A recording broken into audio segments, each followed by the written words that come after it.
Summer news की तरफ से देश भर की महिलाओं को अंतर्राष्ट्रीय महिला दिवस की हार्दिक शुभकामनाएं। आज महिला दिवस है, जिसके चलते आज हम आपको एक ऐसी राजकुमारी की कहानी सुनाएंगे जिसका लगाव बुजुर्गों के प्रति इतना है कि उसने अपनी नौकरी तक छोड़ दी और बुजुर्गों के लिए वृद्ध आश्रम खोल डाला। ये महिला दिन रात बेसहारा बुजुर्गों की सेवा में जुटी रहती है।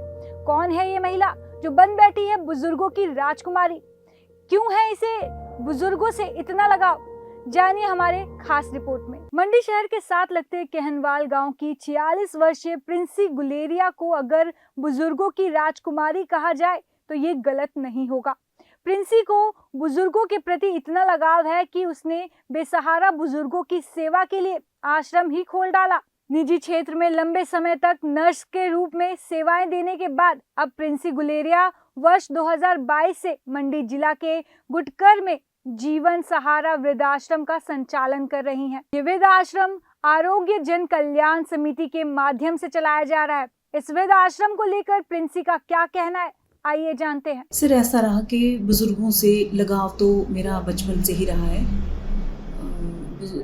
घर में नानी दादी का सानिध्य और उनके साथ कुछ अलग तरह की अटैचमेंट। पर जब मैं सड़कों पर बुजुर्गों को इस तरह देखती थी, अलग थलग समाज से हैं और कोई लोग इनको 10 रुपये दे रहे हैं, कोई लोग इनको परांठा दे रहे हैं, चाय पूछ रहे हैं और वो जा रहे हैं, तो ऐसा लगता था कि इन बुज़ुर्गों से बात की जाए, ये ऐसे क्यों हैं, इनकी क्या प्रॉब्लम है, इनकी फैमिली कहाँ है। तो बहुत सारे सवाल जो मेरे मन में उथल पुथल करते थे। तो कभी ऐसा मन था कि कभी ऐसा हुआ तो बुज़ुर्गों की सेवा की जाएगी।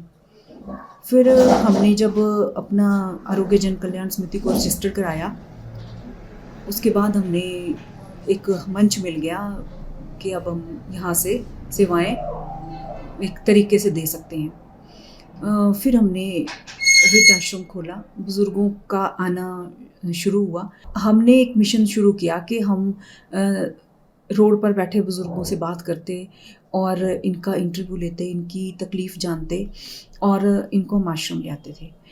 एक्चुअल में दूसरों के दर्द को कम करें, एक्चुअल में दूसरों के फेस पे स्माइल आए, ऐसा कुछ करने का भाव था, जिसने हमें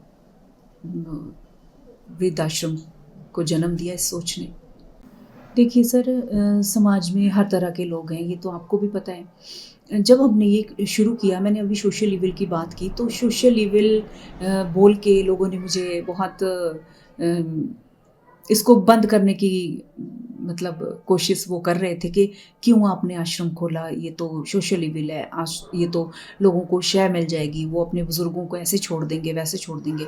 ठीक है, ये सोचने का एक पहलू। और एक समाज में कोई एक दूसरा तबका भी है जिनका मैंने बताया कि वो इस तरह से सोचते हैं कि अगर हम बच्चों को ट्यूशन भेज रहे हैं, बोर्डिंग भेज रहे हैं, तो बुज़ुर्गों को अगर वो सिक्योर हैं, सेफ़ हैं, तो बुज़ुर्गों को आश्रम में रखने में क्या दिक्कत है। मेरे पास ऐसे भी बुज़ुर्ग आए जिनके बच्चे फ़ॉरेन में हैं, बच्चे रोज़ बात करते हैं।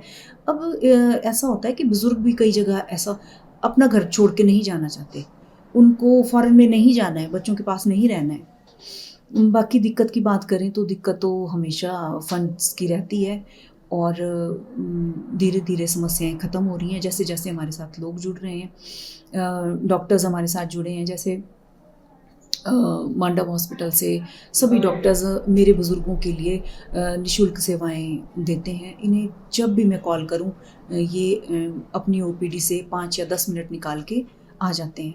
और लोग अब बहुत ज़्यादा मात्रा में हमारे साथ आगे आ रहे हैं, अपना सहयोग दे रहे हैं। अभी की अगर हम प्रॉब्लम बोलें तो हमें समस्या ये है कि हम बिल्डिंग ये जो है रेंटेड है।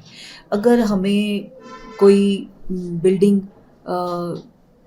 लीज़ पे मिल जाए या कोई भूमि हमें दान में मिल जाए या फिर हमें गवर्नमेंट ही लैंड दे दे ताकि हम अपना आश्रम अपने तरीके से बना सकें, तो जो एक काफ़ी जो हम रेंट देते हैं वो बच जाएगा। वो जो रेंट है वो बुज़ुर्गों की दूसरी सेवाओं में काम आ जाएगा।